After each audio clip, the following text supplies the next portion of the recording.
Afternoon, and welcome to this edition of COVID-19 at the Margins. My name is Rev Dr Alonzo Johnson, and I am the coordinator of the Self-Development of People Ministries for the Presbyterian Church USA, and we welcome you to this incredibly important time to have conversations with us about COVID-19 and the Native American response. We are incredibly excited today to be able to engage these issues, as these are issues that have been germane to our communities, but also issues that we have not been talking about. We've been ignoring. How does COVID-19 affect our Native communities, and what types of conversations do we as the church need to be having about these issues?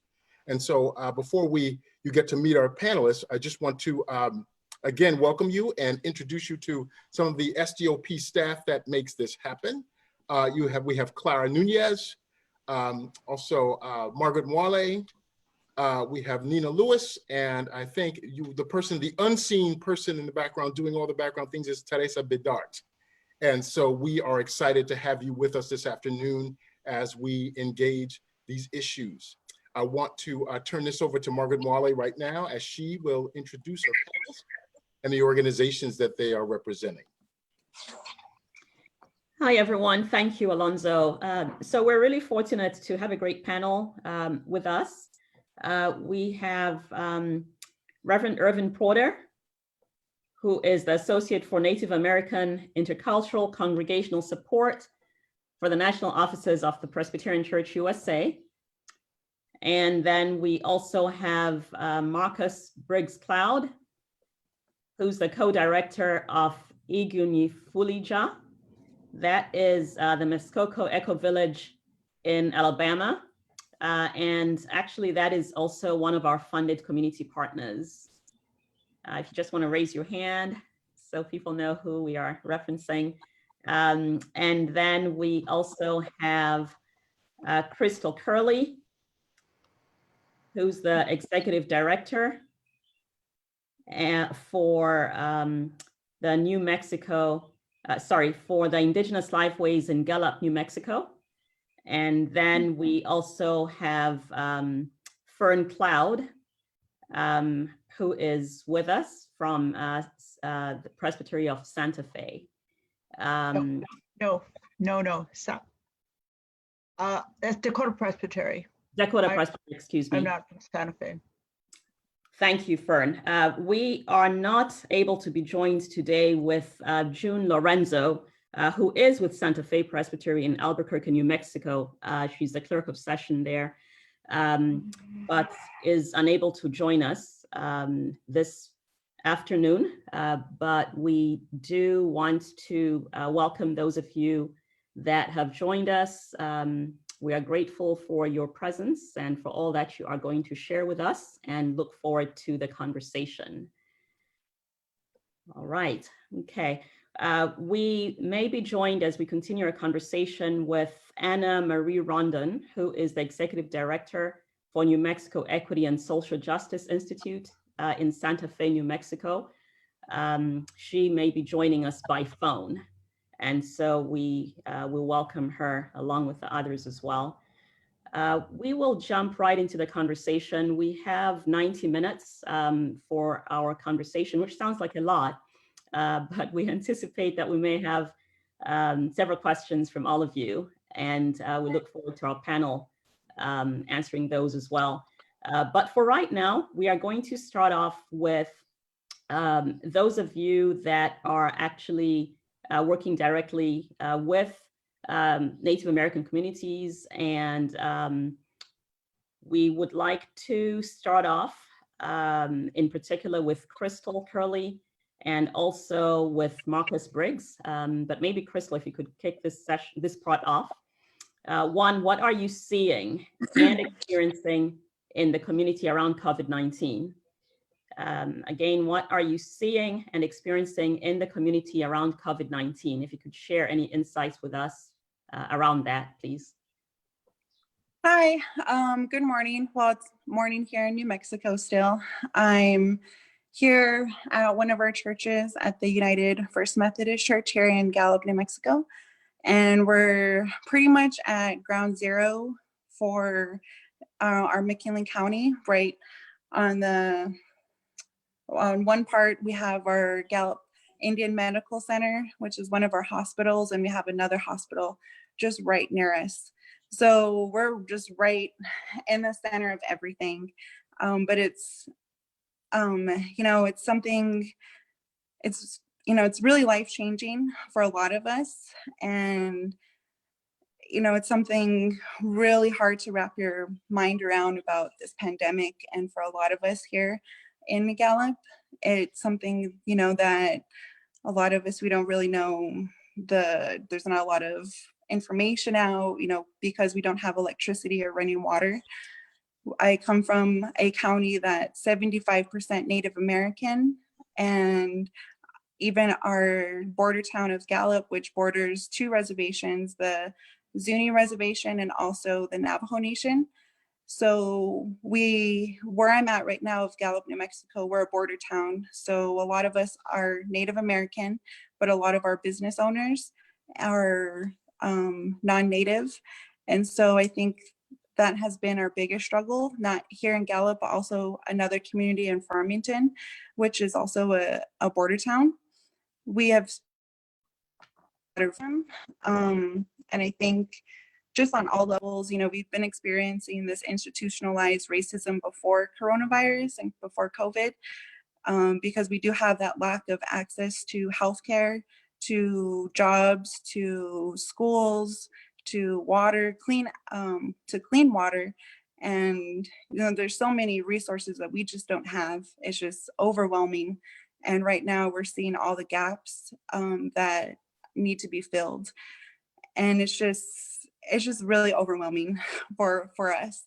And we've been talking about these things for generations, for a long, long time. We've been dealing with, living without electricity and running water, and, not having access to healthcare. We've been in this situation. So with this pandemic, it's been really hard for us. And we've been, going through a lot of challenges on how do we get our elders and our people that need that healthcare, how do we get them to the hospital and to the right hospital? And for a lot of our folks, they're getting flown out to Albuquerque, which is about 2 hours, about 130 miles from Gallup, or they go to Phoenix, which is, a 4 or 5 hour drive. So it's also several hundred miles away from us.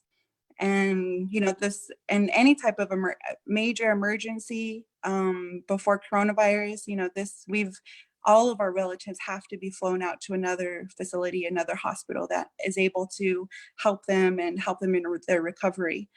So it's, I think we've all just been overwhelmed at all levels, even our grocery stores. We don't have that many, maybe about 5 grocery stores in Gallup. And just to paint a picture of our community and how our community runs is a lot of us are in poverty, and to the Western standard of poverty of making money, but a lot of us live week by week. A lot of our elders, they get their checks on the 1st of the month and the 3rd of the month with Social Security. So before coronavirus, every first weekend of the month, every 1st of the month, Gallup, New Mexico specifically, our population quadruples. It goes from to about 25 to 30,000 people starting. It goes about almost 80,000, peak maybe 100,000 people coming to Gallup to get their resources. So we're a major hub for supplies in our community, and specifically Gallup. A lot of these business owners make a lot of money off of our people. And at one point, Gallup had the most millionaires per capita in all of the US. So just painting a picture about how our situation before COVID and how we are now I feel like we're continuing to be exploited with this poverty porn that some of these mainstream media, they have their stories about us, about, oh, the Navajo Nation has now the highest rates. They have the highest rates of the infection rate for coronavirus. Now they have the highest mortality rate for per capita for their population. But if people really knew, and if our own tribal government knew our situation, I feel like they would have been better prepared or just had a better system set up, because everybody knows we don't have a lot of hospitals. Everyone knows that we only have maybe about 13 grocery stores on our reservation. Everybody knows that our people, hundreds, thousands and thousands of people have to travel to these border towns to get supplies. So there's no way our people can stay home. There's no way we can just stay home and be home, because we have to travel to get our water and haul our water. We have to figure out how to get gas for our generators to supply our electricity for our home. We have to figure out how to refrigerate our food because we don't have a refrigerator. So, I mean, there's so many things. And right now with this COVID-19, it's really overwhelming our families and our communities, our healthcare system, our food chain supply here. Everything is blown out of proportion. It's overwhelmed. And I think the root of all of this is the racism that we've all been feeling for hundreds of years. And it's for me, myself, I'm still young, but more than half my life, I've been working in my community of Gallup and talking about these things of undoing racism, talking about suicide prevention, domestic violence, and the impacts of uranium and the destruction of our sacred sites. So this pandemic has really shined the light on all of the illnesses that we've been suffering. And I think the time is now to restructure and heal. And it's just been really like an overwhelming monster to overcome. And because I'm a part of a nonprofit and we do have several networks, we all collaborated and started the McKinley Mutual Aid. And right now we've been working and collaborating together since March. When our state shut down March 13th, we started collaborating quickly to get funding and organizing our grassroots people to come together and figure out how are we going to strategize and bring resources to our communities. So the quickest rapid response that we can do is provide food and supplies to our community members. So for the past several months now, we've been supplying food every single week to our community. And right now we're up to serving about 450 families a week.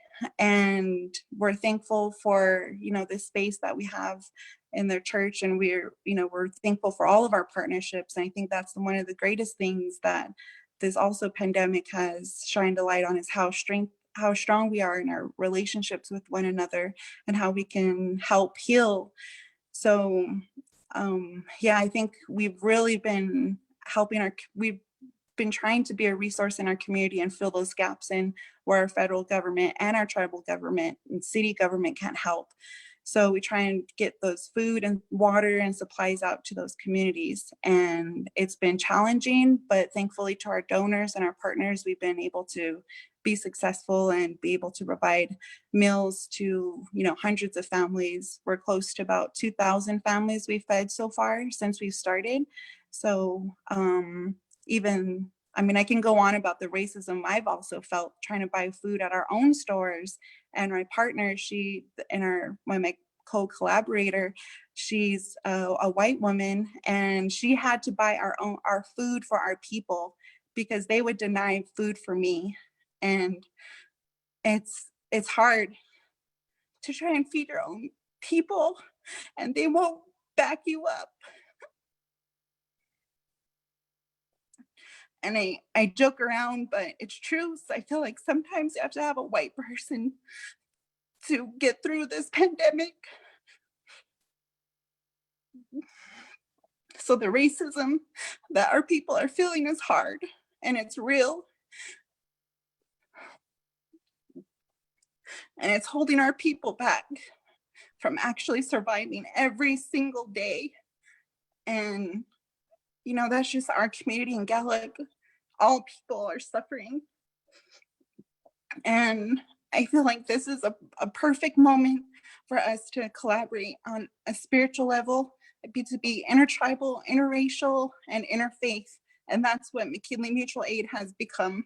And it's a powerful thing what we've been able to do here in Gallup. And, you know, to be able to share our story, which I haven't really talked about to people, you know, is a beautiful thing. And, you know, I'm just gonna gather myself here, but thank you so much for hearing me out and hearing my story. Yeah, Crystal, thank you. Thank you for what you just shared. Margaret, Irv is gonna do a land acknowledgement to continue with the webinar. What was that? I'm sorry. Irv is gonna do a land acknowledgement for us. Irv. Got you. Irv, please. We do that since we're all four of us, and those of you in Louisville are in different locations. If you know, the tribe who is indigenous to where you're at, if we could just share real quickly. I am in the Tacoma, Washington area. This is the traditional territory of the Puyallup people.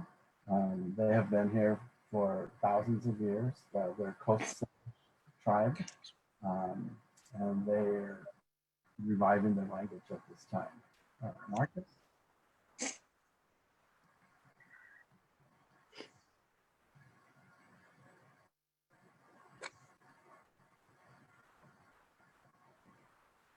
Marcus, could you share whose indigenous land you're on? Yeah, mas tema doa ya timona ya kasis mat puna ya kumungit sa hujif kat kan vaskio hola doen amalega do za kodendez and hodal galgi ipoji does mo en kune belgi en zako wakki does widagit pokole no za ya tad ya pumajulige dadi yamigana yan okhabu giduis. My name's Marcus Briggs-Cloud. I'm a Muskogee person, and I'm situated here in our traditional Muskogee homelands. Fern?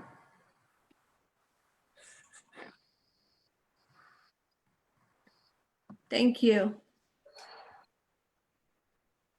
Fern? Oh, yes, Hamatakiapi, Chante Washte and Nepechuzapi. Fern Cloud Makiapia. I am on our traditional homelands, Minnesota Makoche. Minnesota means land where the water smokes, Minnesota. And this is our traditional homeland. All of Minnesota was Dakota territory, and it went up in through North Dakota, South Dakota, into Montana. So it's a big area that was our traditional homeland. So it is the home of the Dakota Osheti-Shikoi, the 7 council fires. And also today it is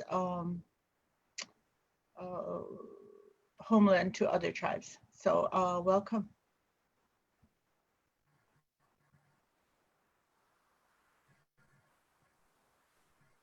Okay. Anyone else? All right. Thank you all.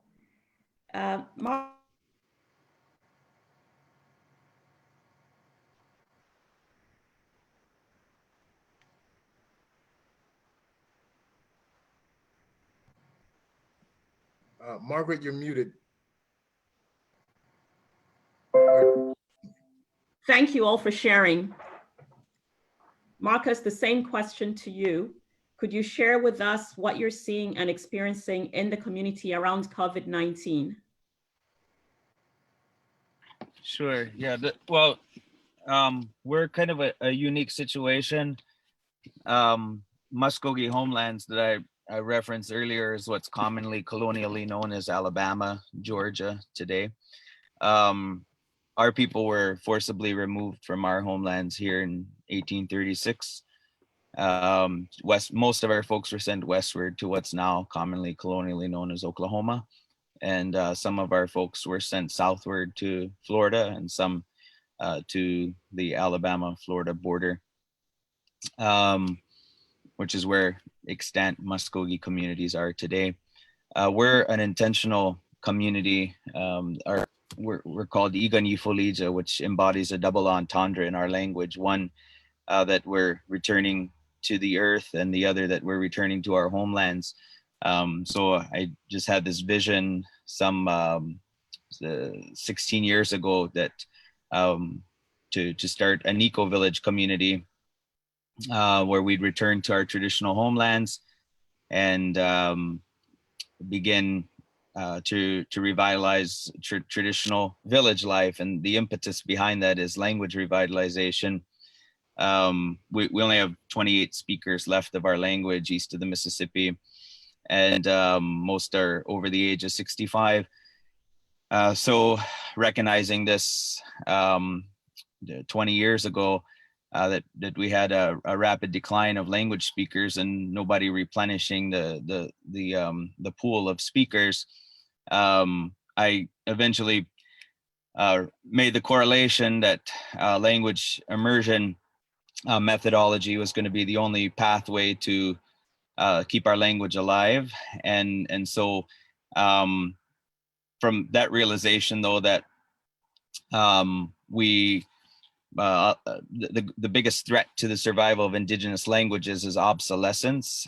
So looking at endangered language communities all around the world, which UNESCO, the United Nations, estimates that 90% of the world's languages will be extinct by the end of the century.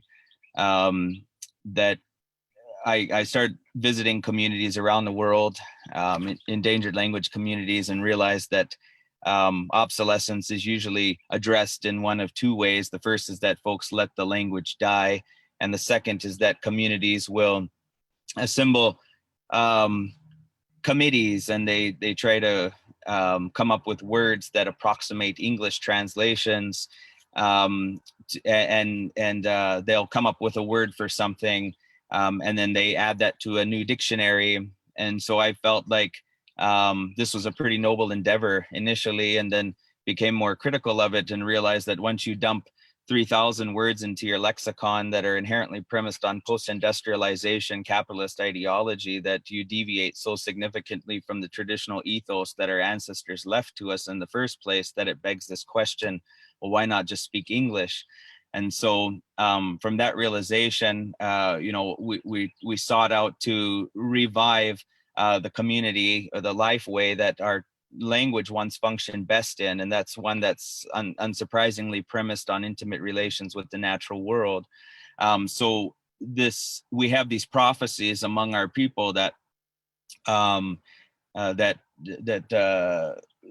are going to go bad, and only people that know how to live in a good way with the natural world are going to survive. And we see that with this pandemic is just part of it. Climate crisis is a major coming that will impact us in the ways that fulfill these prophecies. And so language revitalization work has to be rooted in a more holistic paradigm, so that it wasn't just about we're going to have a language school, an immersion school. It's that we have to be embodying these traditional values in which we live. So you think about deforestation, for instance, as a root cause of infectious disease like COVID-19. You cut the forest down, animals that carry infectious disease come into villages. They poop on somebody, they bite somebody, that human is infected. They spread the disease from village to village until it spreads globally. These are things that we haven't seemed to figure out, or we haven't seemed to want to acknowledge to protect capitalism. That there's this direct correlation between public health and environmental health. And so in our Ecovillage community, we are building an off-grid community. So we're an income sharing community. We live on $400 a month. Each person in exchange for their labor receives a $400 stipend and lodging and food. But we are building these small 400 square foot tiny homes out of a timber frame, all wood harvested from on site. We have ceremony with the trees, fell the trees, skid the trees, debark them and mill them all on site, and make mortise and tenon joinery, so that we don't have embodied energy and fossil fuel consumption and carbon emissions and the extraction of precious metals to make these homes. And we use natural materials like earthen plasters on straw bales for wall systems. We have rainwater catchment and composting toilets and biodigesters for methane gas to connect the methane gas. The biodigester comes from animal poop and food scraps. And so we do organic gardening. We have an aquaponics facility wherein we grow healthy vegetables, because I realized when we started this language immersion program where we speak to our children exclusively in our language all day long, we're dependent on these elder speakers of our language. And diabetes, hypertension, chronic illnesses are run rampant in Native communities. And if you're trying to save a language from extinction and an elder's blood sugar, that's the language bearer, and a language bearing elder's blood sugar is dropping, or their blood pressure is up, they certainly don't want to work with a child to keep our language alive. And so we mandated the decolonization of our diets. So we started growing our own food and worked with a dietitian for 3 months to learn how to cook healthy food to address these chronic illnesses. The pandemic is particularly threatening to the survival of our language, because our language immersion program is the only thing that's happening to save Muskogee language. And if our program is not successful, it'll lead to the death of our language in 25 years. So we have to really protect our elders so we don't go anywhere. But the reason I bring up the Ecovillage is because it was a very deliberate attempt to build the infrastructure to live in an off-grid way, in a good way with the natural world. We steward a herd of bison. We have a fish farm in our aquaponics facility, a flock of chickens we steward, ducks. We have been working towards self-sufficiency all this time because of our elders predicting that times like COVID-19 are going to come upon us, and that we really need to be preparing for it. And actually, we reclaimed this ancestral, a parcel of our ancestral homeland. We're on 577 acres, and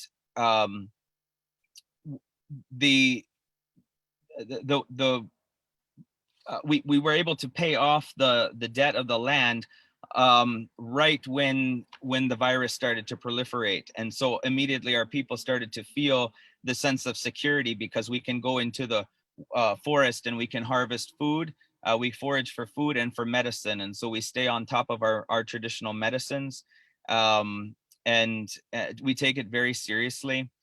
Because as I mentioned, the decline of elders, as everyone knows that coronavirus impacts elders at higher rates than other age groups. But if something were to happen to our elder language bearers, that would be the death of our language.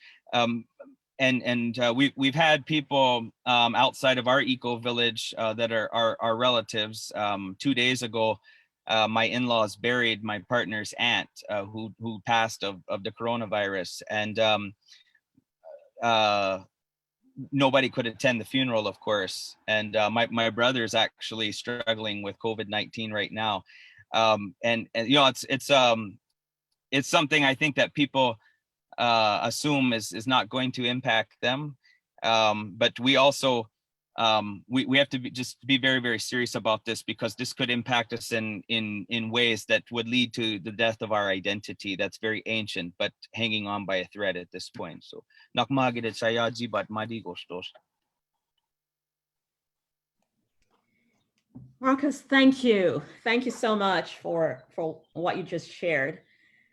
We have Annarondon, who is actually on the phone. Well, at least she had joined on the phone shortly ago. She's one of our panelists as well. Anna, can you hear me? Are you on the phone?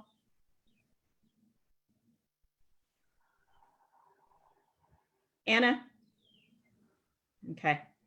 So we will move on to the second question. And as shared earlier, we're starting off with both Marcus as well as Crystal, and then we will move on to the rest of the panelists as we keep going. So the second question for the two of you, and again, Crystal, if you can start us off, please, is how do you see racism in general and how it affects the Native American community? So how do you see racism in general and how it affects the Native American community? Well, the racism, excuse me, the racism that we've been feeling has been here, you know, for 500 plus years. You know, when we started off with colonization and, you know, when Christopher Columbus came here in 1492, you know, that was a part of that.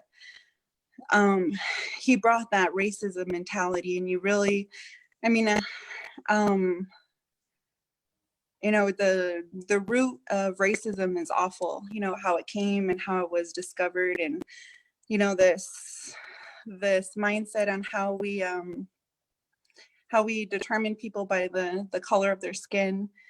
And it's really, really affected our people so much that our treaties have been broken with the US government. We don't, like I was saying earlier, we don't have all these resources. And, you know, all of these things are mentioned in our treaties, that we're supposed to have our land, we're supposed to have clean water, we're supposed to have food and healthcare and education provided to us in exchange for our land, but that's never really happened for our people. And it's, you know, it's something else when I come to a border, whenever I go to a border town, and you know, we're paying these business owners bills. We're paying for their homes, we're paying for their vehicles, we're paying for their vacations, everything. So it's something else when our people have to be exploited because of our culture. You know, a lot of business owners here, they own pawn shops, they own jewelry shops, they own so many things around our culture, and they exploit our way of life and our jewelry making, our fashion, and, you know, just who we are in general. And it's, you know, and this racism mentality has also affected the way we treat ourselves. You know, we can't blame one person, but it's also, we have to look at ourselves and also see the oppression that we put upon ourselves. Because if, you know, you look at me, some people might not think I'm Native American or not think that I'm Navajo, but I am. I'm 3/4 Navajo. My maternal grandfather is half Spanish and half Mexican. But that's also something I feel too, is that, you know, the lighter you look, the more better you are. And that's also another thing. With all the racism talk, we have to also talk about the oppression we do among our own people. And that's one thing that I've always felt, you know, being a lighter skinned Native, or, you know, it's something that really does hurt. And, you know, it's really emotional when we talk about things like this. But, and this whole racism stuff, it's really a whole big monster that we have to overcome and try to take down collectively. And it's not easy. We've been dealing with this for the US, what Western world likes to call it. But for Turtle Island, you know, we've been here for so long, and we've never had that type of mentality before colonization. So it's going to take us maybe 500 more years to unlearn that racism and rebuild a whole new way of life for our people. Hello? I think that's Anna that just joined. Hi, thank you, Crystal. Yeah, we've been having some technical issues. Thank you for all that you just shared. So let's go ahead and welcome Anna into the call. Anna, can you hear me now? Yes, I can hear you. Excellent. Thank you for joining the call. So the question that Crystal has just finished responding to is, how do you see racism in general and how it affects the Native American community? Again, how do you see racism in general and how it affects the Native American community? I wonder if you could speak to that, please. Okay, well, thank you again for having this opportunity to share our experiences. Well, first, my name is Annarondon. I'm born for the Towering House people, Kia'ani, Ado Nakaidina Bushishchin, and my chaser Nakaidina. Tupahan Nakaidina are my nollies. I'm at a place called Chechilta, means among the oaks, and it's 20 miles south of Gallup, New Mexico. I'm on Dene land. I just want to express my appreciation to everyone that told their very important stories. I think the roots of oppression through the color of the skin started way back 1452, and in doing working in public health and environmental justice, I look at what is the cause of that illness, what's the cause of that sickness. We can't continue to do Band-Aid approach when the wound is gouging and now the guts are on our land. In terms of the doctrine of Christian discovery, 1452 is when they first started using that license to kill people of color, people that are not Christians around the world. It's still being practiced today, the doctrine of discovery. The first time they used that was in the Ivory Coast in Africa. And then 1493, it was over here being used to take our land and killing our people. It's still happening today. So the roots of oppression and racism, go hand in hand. And of course, there's other wars with other peoples of color oppressing others. But when they came here to this Western Hemisphere, the backbone of our Mother Earth is from Alaska to the tip of South America. The Colorado mountains extend way far through this Western Hemisphere. And when we pray, it vibrates. Our people know that the drums, our songs vibrate that very backbone of our mother. And so losing that connection, being severed from our lands, being severed through boarding school of the knowledge that our grandparents and great-grandparents had given to our family members. The roots of oppression are also locked in the United States Constitution. Until the doctrine of discovery and the United States Constitution is exposed as the root of this sickness, the racism pandemic. And the Constitution says that we are savages still. And every time that we say we will uphold the Constitution of the United States, we sign on to that. We also sign on, if we pledge allegiance, that 3/5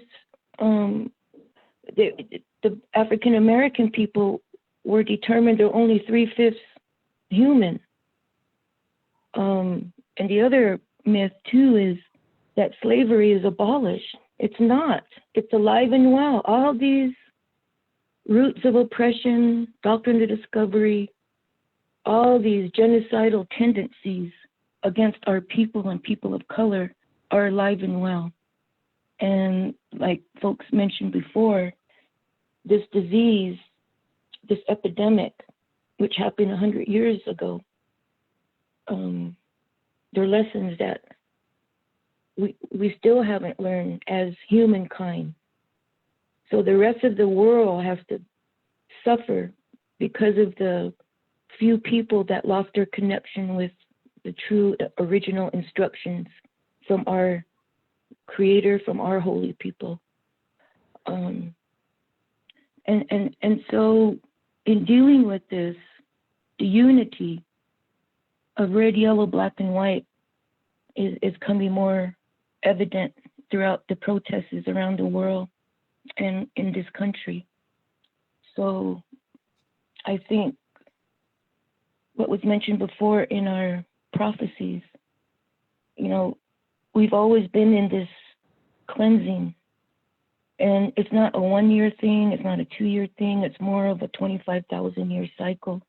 And right now we're at the edge of that cycle where it's bringing new energy to our atmosphere, to our very being, to our very DNA, to the very essence of magnetic and electricity, which is the yin and the yang, which is the hajo, wola kota, which is peace, love.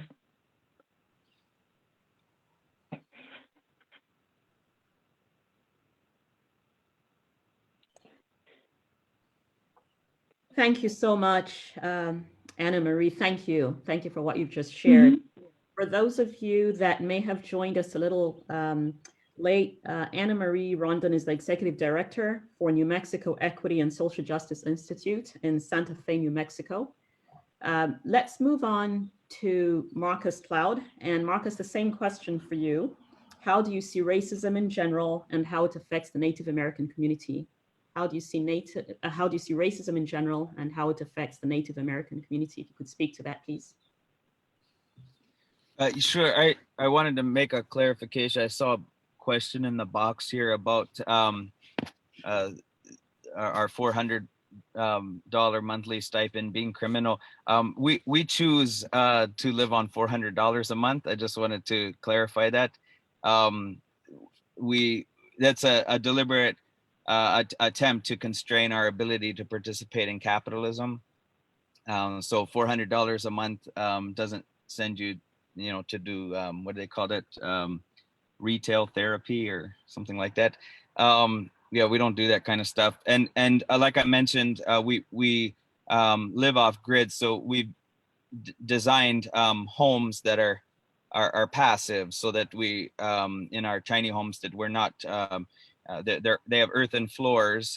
They're all made of a timber frame with straw bale and earthen plaster, and then the roof is a living roof. So if it gets hot, you just irrigate the plants on top of the roof, and it decreases the temperature by 10 degrees. So I just wanted to mention that so people didn't think like we were living impoverished. Maybe by some standards, like Crystal mentioned, Western standards of success and capital accumulation and things like that, they might think we're poor, but we are maintaining our identity. And those instructions that Anna just referred to, those original instructions, we call it idin fachida, the covenants that were left to us to be good stewards of the earth through our renewal ceremonies, what we call Jelani and Bushkida. That's our renewal ceremony that takes place to renew our relationship to all the elements of the natural world in the summertime. That's our duty, and it's easy for us to get caught up in what the Western world tells us we should aspire to. And I feel like this is where racism really permeates the interface between Indigenous peoples and non-Indigenous peoples. We see this with our language work because we're constantly facing the imposition of Western academic standards on our communities and saying, well, you need to subscribe to a particular kind of epistemological framework. And when Western education is imposed on our people, it doesn't give us an opportunity to engage all this kind of traditional knowledge that has been handed down intergenerationally. So when we do engage a little bit of Western academic curriculum, but the majority of what we impart to our students is centered on traditional ecological and agricultural knowledge. It's this indigenous man from the Amazon said to our people one time, "Why do you send your children away to college when they turn 18? Don't you have more to teach them about who they are at that age?" And it was a real kind of piercing point. And my uncle used to say this, something very similar. He said, "Why?" This is when, you know, the babies in the family would get ready to go off to public school. He'd say, "Why do we hand our children over to white people to learn things? We have our own knowledge, and we need to be teaching them our knowledge." Much of our knowledge is embedded in the language, and I actually don't want to get too specific with the racial climate here, but let me say that we live in central rural Alabama. That should tell you something.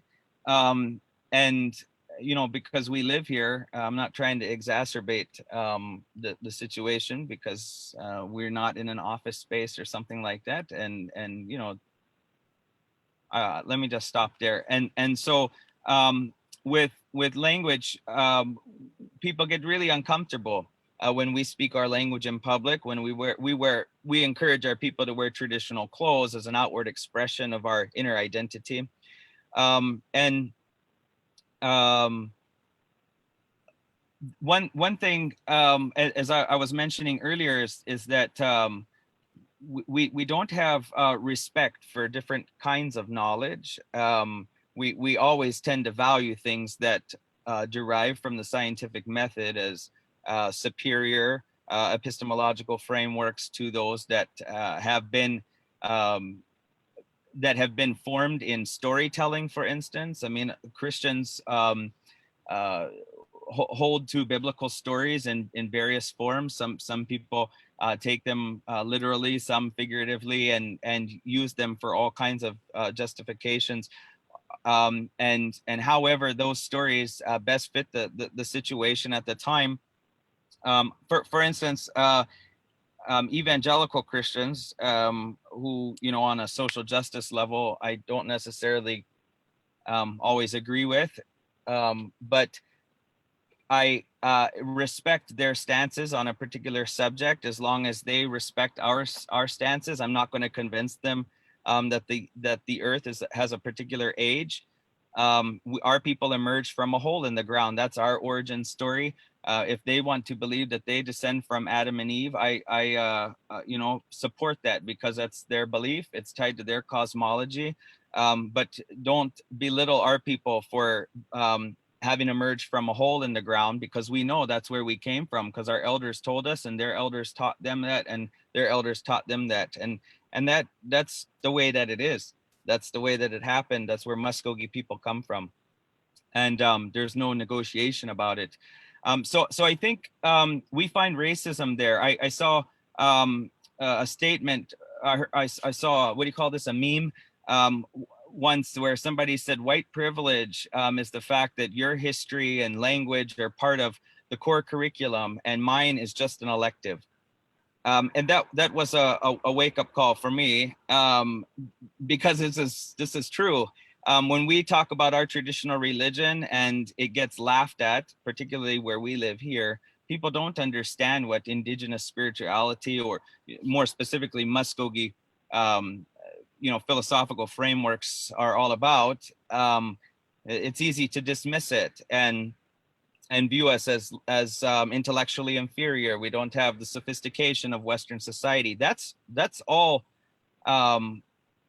racism, and we cannot, though. I want to make this final point. We can't join every protest. And we can't spend a lot of time trying to combat these things that are part of the larger society, because if we devote all our energy and time to doing so, we don't have the energy or time to save the identity from extinction that's teetering right now. Our language, I mentioned, we have 28 speakers left east of the Mississippi, and they're not in good health. So we're racing to save our language from extinction, and to revitalize our culture. And we can't do that and be full-time Indigenous peoples when we're having to stand on the side of the road with signs or do paper policy activism, things like that, that takes away from our ability to be efficacious in this on the ground work that we're doing that we can never get back once it's lost. Thank you, Marcus. Thank you. All of you have shared so powerfully. We're really grateful for all that you've shared. We are going to be moving on to our other panelists, and Reverend Dr. Alonzo Johnson will be guiding us through that part of the conversation. So I'm passing that over to him. Thank you very much, Margaret. And listening to Crystal, Anna Marie, and Marcus, I'm thinking a lot about the importance of the prophetic Indigenous political consciousness about whiteness, internalized, and the proximity to whiteness, and how you know, this has been a really integral part of white supremacy. I think of the author and theologian, the late Vine Deloria, who says white supremacy has a superficial knowledge of minority groups, which leads to its lack of understanding of the contextual issues facing Native communities. And so thank you for sharing with us, and thank you for reminding us of our particular contextual issues, but also reminding us of the harm that is done by white supremacy. And with that, I am going to ask my second question to Fern and Irv first to get this going. How do you see racism playing into COVID-19, and what should the church do to respond? And so I want to set it off that way, and for Fern and Irv to dig right on in there.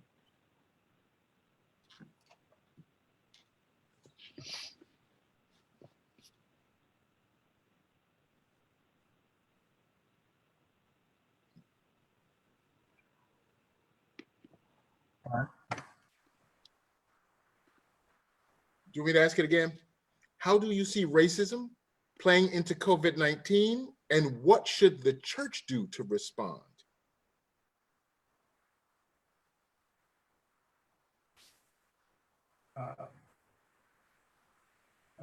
For those of you that got on later, my name is Irvin Porter. I am a pastor at Church of the Indian Fellowship in Tacoma, Washington. That is where I'm living. I live in Puyallup, just south of Tacoma. And I'm also the associate for Native American Intercultural Congregational Support for the Presbyterian Church. So I'm Pima, Tohono O'odham on my father's side, and Nez Perce, Norwegian on my mother's side. People of color have less access to healthcare, you know. They're more likely than white people to develop conditions like asthma, diabetes, heart disease, and puts us at much higher risk of serious complications and death from COVID-19 as well. They're more likely to live in crowded conditions where it's more difficult to socially distance.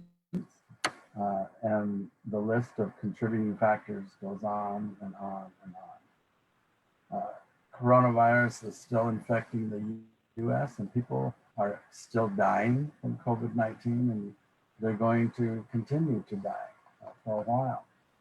When it comes to conversations about racism, Native Americans are often treated like the stepchild that nobody likes, doesn't want to hear about.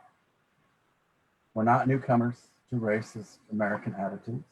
There has always been a mentality that we are different, that African Americans are different, that Asian American people are different than white people, because we are.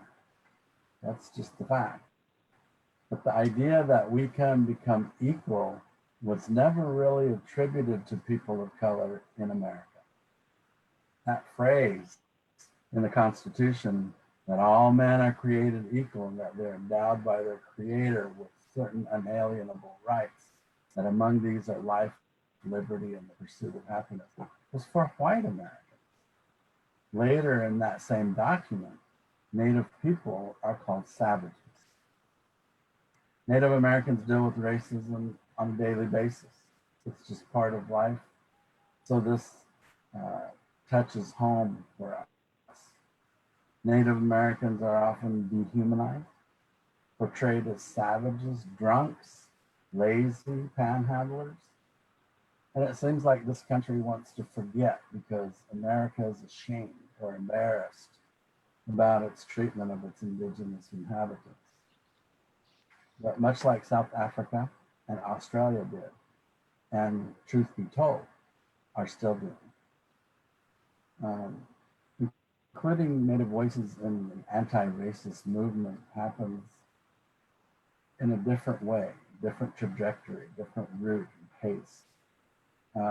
This country was literally settled on stolen lands and conquered many people, thousands of tribes. A doctrine of discovery, an ancient document, gives the few voice over the many. And there are people in this denomination also who will never be okay with a church that is more culturally diverse and its leadership, voice, theology, because that is who they are. Some have given in to the ideology that people of color don't have what it takes mentally or spiritually or even physically to show them another way. It reminds us of, this all reminds me of the verse from Mark. Teacher, said John, we saw somebody driving out demons in your name, and we told him to stop because he was not one of us.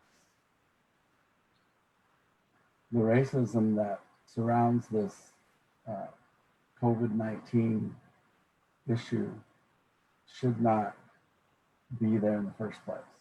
It's a human condition that we're dealing with, amongst others. But it is, and it does. It has raised its head for many different reasons, and in many different places, as we've heard from the other panelists. There's racism because you're coming into my store and I need your money and all that kind of thing. But after that, don't ask me to help you do anything else. That happens here in Puyallup, Washington, where we have a community nearby. It's called Sumner. And I was there yesterday for running another errand. And I went into a large department store, and the lady behind the counter that checked me out and everything, she never said hello. She never said good morning, nothing like that. She told me how much I owed, and I put the card in the machine, and that was it. She never said another word after that. So it happens all the time to us as Native people. Get used to it. I'm an urban Indian. I did not grow up on the reservation. I grew up in Phoenix, Arizona, on the west side of town, which is predominantly African American and now Hispanic.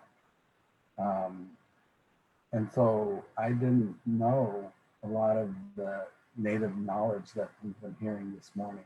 I knew some of it, and we would spend time with our relatives just south of Phoenix on the Pima Reservation as children, but nothing, we didn't live there. We're immersed in the culture. And so it's been in my adult years that I have had to learn more about my own people. Lived on the Nez Perce Reservation in Idaho for a while. Went into banking and did that for 10 years, and then eventually felt called to ministry. And so I had to move to Iowa to get seminary training. So as you can see, I kept being immersed, not in Native cultures mostly, but in the dominant culture of our country. And that racism exists all over the place. It's subtle at times, and sometimes it's not. While I was working for the bank in Idaho, I was a collector, so I used to repossess people's cars and call them up because their payments were late, stuff like that. And one man told me, go back to the reservation where you belong. And another time, an old man, he just got so mad because his grandson wasn't paying the payments that he had co-signed for. And I got so mad at me, he just looked like he was going to hit me, but he didn't. So it happens. Sometimes it's overt, and you see it, and hear it, and you can almost taste it at times. But at other times, it's very subtle, like the lady at the grocery store yesterday. Just, you're not white, and so you're just lucky that I'm taking care of you in the first place. And this is in Tacoma, Puyallup, Washington. We're not in the deep South or anything like that. But the other thing about racism in Native Americans is that the closer a community is to a reservation, the more racist they are. There's border towns that were talked about earlier where Native people are certainly not welcome, but your money is. We'd rather not have you in our community, but boy, we need your money. And so, as Crystal was telling us, the border towns around the reservations get very, very busy the first part of every month. And then the rest of the time, they could care less about you. We've had groups in the Presbyterian Church who have been helping, churches who've been helping during this time of crisis with Native American people. And not just where we have churches either, which is a good part.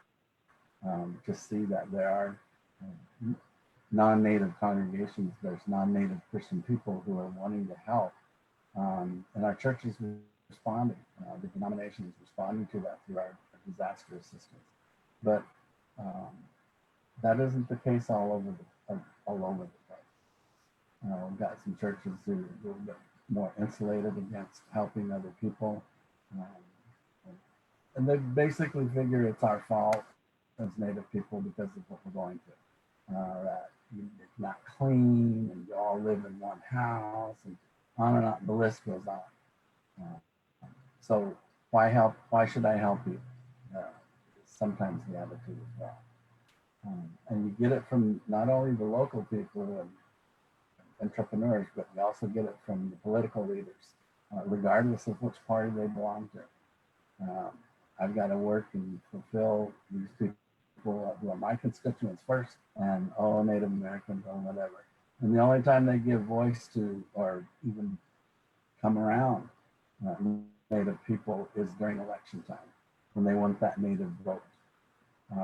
And so, it happens. We know that. It's there. And like somebody said, it's been here for a long, long time. There's also documented history of the people in Oklahoma who had oil under their lands. They were given those reservations because it was thought to be unworthy, useless land. And all of a sudden they found some of the largest deposits of oil beneath that tribal land. So the white men started marrying these white Indian women. And so as soon as they were able to get title to those lands and everything, they actually murdered some of those women and people. So this has been going on for quite a while. The race riot that happened in Tulsa in 1921, you don't hear about that. I barely heard about it just a few weeks ago. And so I went to the internet to find out what the heck they're talking about. That's another one of these situations in the dominant culture likes to put that well said, Marcus, about their history is core curriculum and ours is elective. That's so true, because they want to remember what they want to remember, but they don't care that they massacred tribe after tribe, men, women, and children during the so-called Indian Wars. They don't talk about the hanging of 38 and eventually 2 more Dakota people, men, after what they call the Sioux Uprising. They rose up because they were starving. What are you going to do when your children are starving? You're going to do something, and your people are starving. These are stories that I don't know how many times I've showed that video to people who are not Native and them saying, I never knew this. Well, of course you did. That's part of American history that nobody wants to talk about. And the riot, the race riot in Tulsa in 1921 is something that nobody wants to talk about, specifically people who live there. Oh, that didn't happen here. Yeah, it did. And it's happened, there's story after story. I pick up the book, Bury My Heart at Wounded Knee, and we talk about some stories that nobody wants to talk about still. And that book was published in the 70s. So racism, as it coincides with this pandemic, is just more of the same for Native American people. It doesn't surprise us. The mayor of Page, Arizona, told on social media that the Navajo tribal chairman should be more concerned about alcoholism than raising funds for COVID-19. Even some of his own people in the town were appalled by a mayor saying such a thing.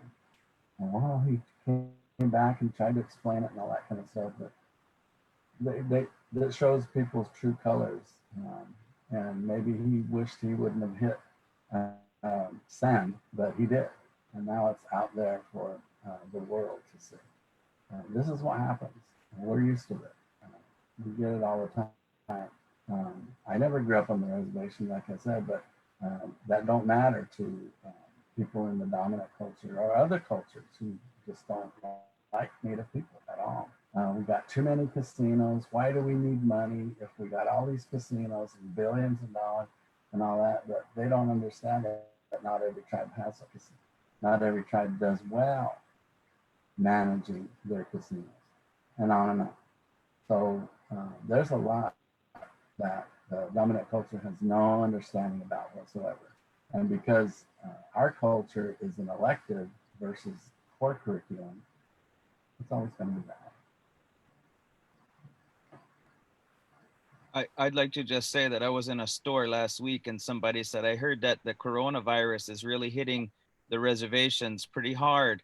And I said, yeah, it is, especially like in Navajo country and other communities. And he said, well, maybe they should stop drinking out of the same whiskey bottle.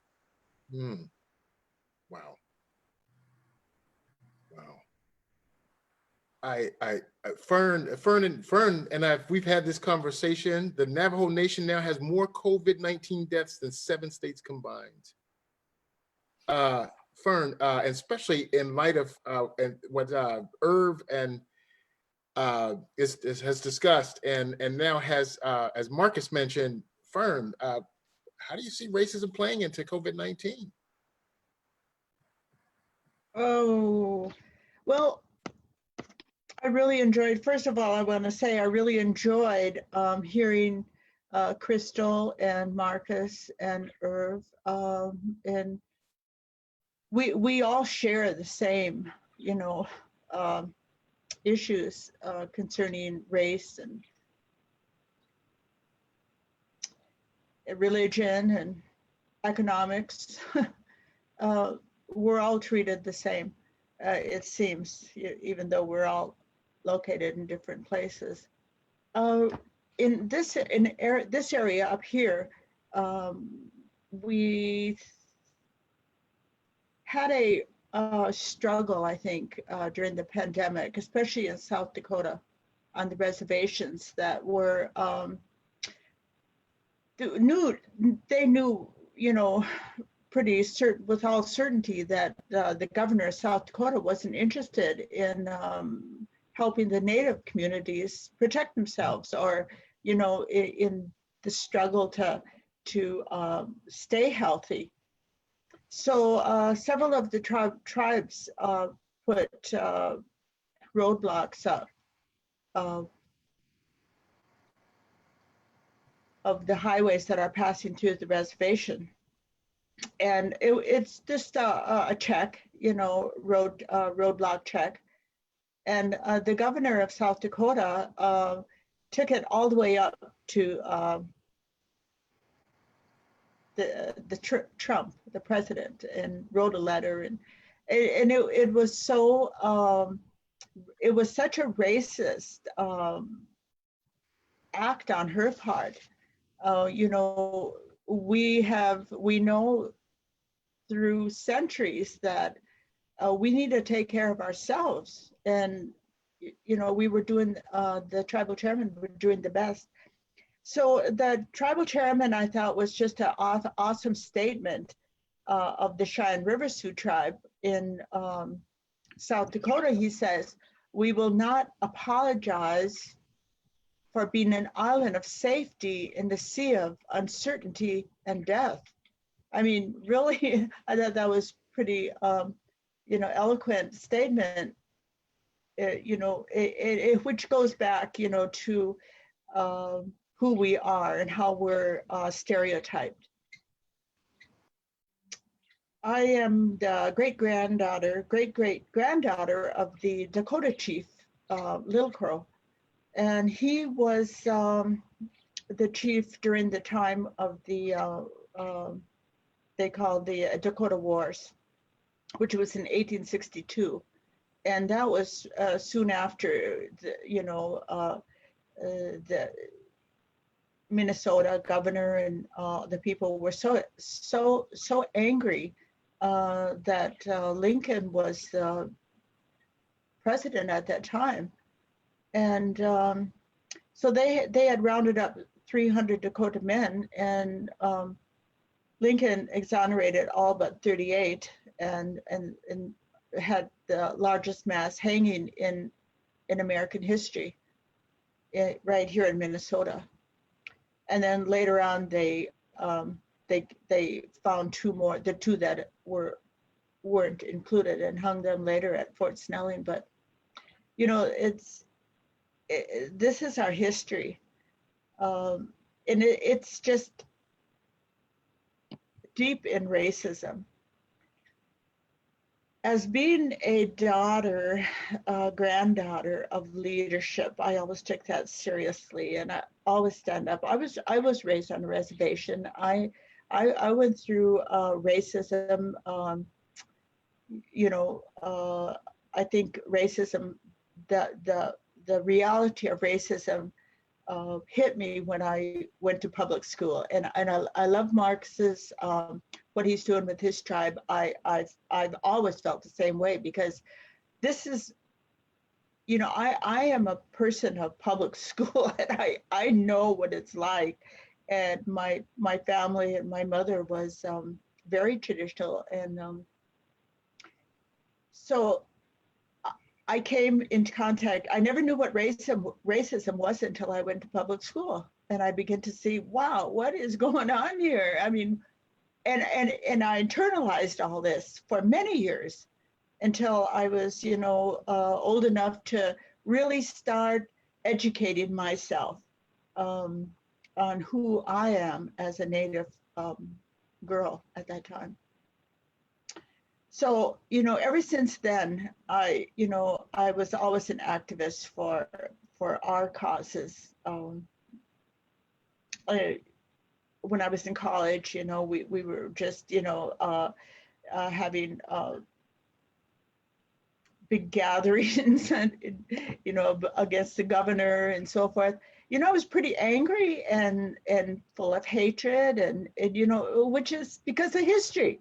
And I said, there is no God because they gave us this white man's God, and look at what they're doing with that. So I rejected the Christianity at that time because that's the way it was brought to us. And there was churches on a reservation, of course, but, and I attended that because I had to, because my father was Episcopal minister. But, I seen it as just a social place, and just, I didn't really see it as a spiritual place. And that's what I was looking for. And because the Indian Religion Act didn't we were forbidden to practice our own spirituality until 1970. And so, or 68, right in there, I should know, but it was right in there.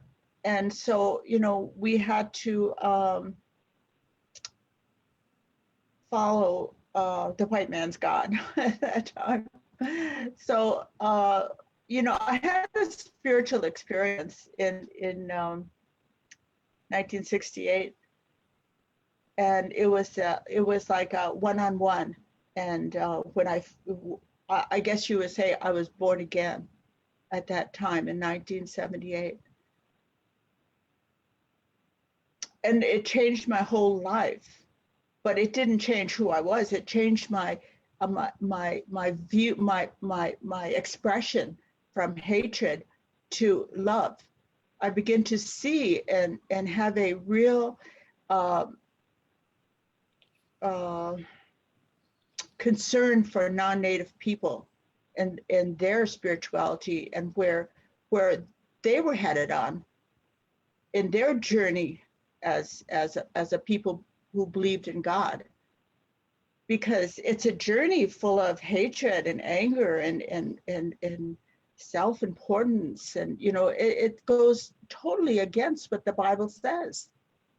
So you know I don't hate white people anymore. I just feel bad for them that they are so misled. So you know, but given all that, now that I'm on a journey of love, I still was concerned with our people, how they were almost forced to take this white privilege theology message, and I don't know if they really owned it, but they had no choice. So and so this concerned me, and I you know, went to school. I continued my education, and you know, continued my journey and trying to find out, you know, historically where everything went wrong, and how can we get our people back to who got back to their culture, the language, you know, who we are, our traditions. God-given traditions. So I met up, God led me to a group of other like-minded Native people who were Christians. And we called it contextualize. We contextualized the gospel message in a way that our people could understand. So nobody, you know, it was, you know, that all these Christians were just like, they called us all kinds of things, you know, they, you know, really criticized us. I mean, it's like the gospel message. I read the Bible. I love the Bible. It is so full of good stuff. And, you know, I really became, you know, a student of theology. And so what contextualizing is I read the Bible, it goes in my mind, I process it, and it comes out in a way that our people can connect with and understand. Those Bible messages are just truths. You know, I like Marcus when he says his people came from a hole in the ground. Oh, well, you know, we have a where the Mississippi River and the Minnesota River meet as a confluence, and we believe that we came out from there. That's our immersion story. That, you know, but those are true. I mean, because, you know, God created Adam and Eve from the earth. You know, people could. So, you know, I really believe these stories are have their validity within our culture. So you got to understand that the racism that really hit us hard was through Christianity, because this United States was founded on "In God We Trust." But actually, as we looked at that as Native people, and you know, they always, as Irv mentioned, they always think that we're not smart. Actually, we're very smart people, because we don't need all kinds of written stuff, and we hear the truth once, it stays in our mind, and you know, we have that ability to process all that we hear in our mind, and of course to weed it out and just hold on to what is right and true. So I always tell people that it's like, you know, we've been told we were dumb, we were stupid, and all this. We're not. We're very, very, very intelligent people. So, you know, that's why we need to support each other and support our children as time goes on. And so we can quit internalizing that that negative message from that we were given, you know, when it started, you know, from day one. So I enjoyed everybody, the gal that was on the phone, her talking about the doctrine of discovery. You know, we've brought that to the PCUSA because it's very damaging document, and because it is a religious document, I think it's a responsibility of the church to support us in repudiating it. So the racism is strong here in the Dakotas, and in fact, South Dakota, you know, they call it South Siston, where I was a hub of our tribal government. They always say, oh, Siston is the Selma of the South. Yes, it's very Rapid City. I mean, Sioux Falls, all these large, we share that same message as, you know, Crystal with Gallup. Yes, I was in Gallup. I seen it. I seen, you know, the racism there. So I think we all share the same.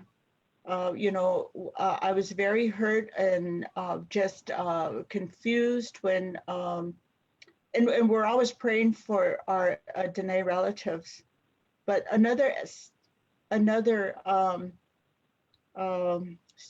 situation with the racism by our government was they sent tons of masks to China. It's like, why did they send it down to, you know, our Dene relatives? And, you know, respirators are going all over the, you know, the country. It's like, and so that's just the way that we're treated. And that's just a picture of how they look at us. We're expendable, you know. So, but what I liked about Marcus and we're all in the same mindset is that we need to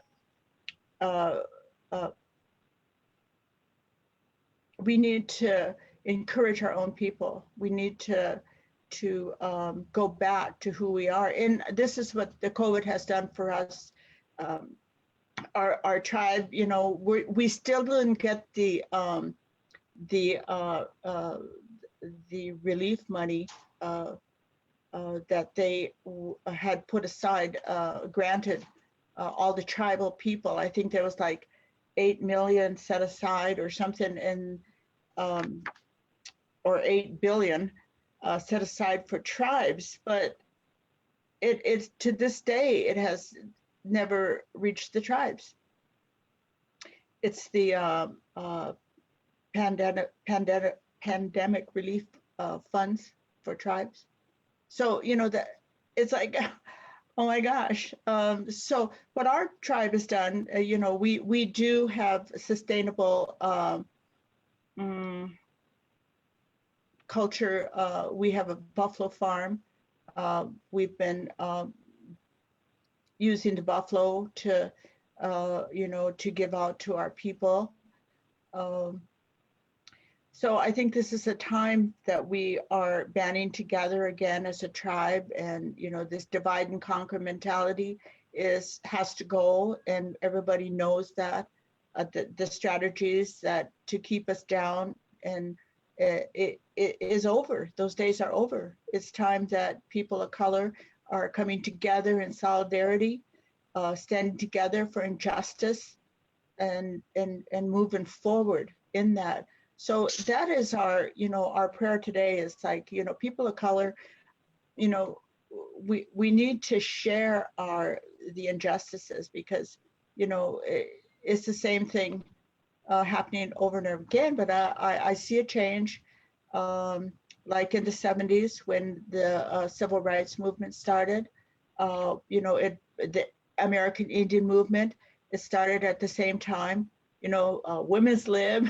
It was a shaking time, and I feel like this is in 2020. I feel like this is going to also be a time where, you know, all that dross is, you know, shaken off, and some good gold is going to come out of this. And, you know, it's a exciting time. It's a struggle, but, you know, as we know, we take our, we look at nature, and we take we see how nature struggles, like the butterfly. You know, it struggles out and then becomes beautiful. So I feel like this is a time for us as people of color. It's a struggling right now, but we will break through. Thank you very much, Fern. On that note, we're running up against our hour. It's 1:31. I tried to put some announcements into the chat, but I will mention a few. I do want to remind folks that the COVID-19 in the Margins series also runs next week, next Monday, and that will be the Latinx community, or actually the next installment would be the immigration, which would be Monday the 22nd, I believe, and the Latinx community will be Tuesday the 23rd. It had been postponed until from this week to then. So, and we'll make sure that you get that information out. Again, wanted to put some things into the chat. I hope you all were able to see that. And I want to thank our incredible panelists and our guests that really enlighten us. I know that we have some quick final thoughts. We don't have time for questions. And I think with the conversation that we've had, I think that we've heard a lot, and a lot of prophetic answers to questions I have. And so I do want to end really quickly. Marcus has some closing thoughts, and so let's end on that note. Oh, thanks, Alonzo. I just wanted to mention a couple things, because questions came up about, well, what can the church do to address colonization, to address racism, things like that. And since you quoted Vine Deloria, I wanted to quote James Cone, the late James Cone. Racism is a profound contradiction of the gospel, he says. No one can be a representative of Jesus and treat others as subhuman. There can be no compromise on this point. Any theology that does not fight white supremacy with all its intellectual strength cancels its Christian identity. And I am also thinking about ways that the church could, you know, in our language, we don't possess the linguistic capability to articulate possession over land. So land is not something that we can own, but it's something that we care for. And I'll spare you the linguistic exercise to prove my point, but it does exist. It's not just a romantic notion. But the church has lots of land. Presbyterians have lots of land, and as the church all over starts to decline in population, and what will the church do with this land? And I want to encourage people to think about returning lands to Indigenous peoples, or if those peoples are no longer there because of displacement or genocide, to think about ways to use land in a reciprocal relationship, notably through regenerative agriculture. I think this is not only a way to honor the land, but to honor the Indigenous peoples that cared for it. The whole reason we do land acknowledgement is not to invoke the notion that we own land or ever did own land, but we're also acknowledging all the countless generations of people that lived in a good way with the land, which is why it was in such good shape that it was, because we had not only biophysical stewardship as an inherent ethical responsibility, but ceremonial spiritual renewal stewardship that our ancestors practiced. So when you do land acknowledgement, you're acknowledging those generations of people that lived in a good way with the earth. So I think you can move the church to act in these kinds of ways, and I really encourage you to do so. Amen. Thank you, Brother Marcus, very much. Again, I want to thank our incredible panelists, our guests, Marcus and Crystal and Anna Marie, Irv and Fern. Thank you for learning us today, teaching us and learning us. And thank you for teaching and learning the church more about the issues that we're not talking about in many circles. And then we thank you again. And also I want to again just let folks know that there's some further information about some other STOP webinars that are coming up in the chat. So please look into the chat. And this is also recorded. It will be a resource to go along with the rest of the COVID-19 in the Margin series. Again, we thank you all for this time together. And we pray as you continue to do the work of Jesus Christ, to love one another and use his words if absolutely necessary. Be well, and thank you all again. Thank you. Thank you.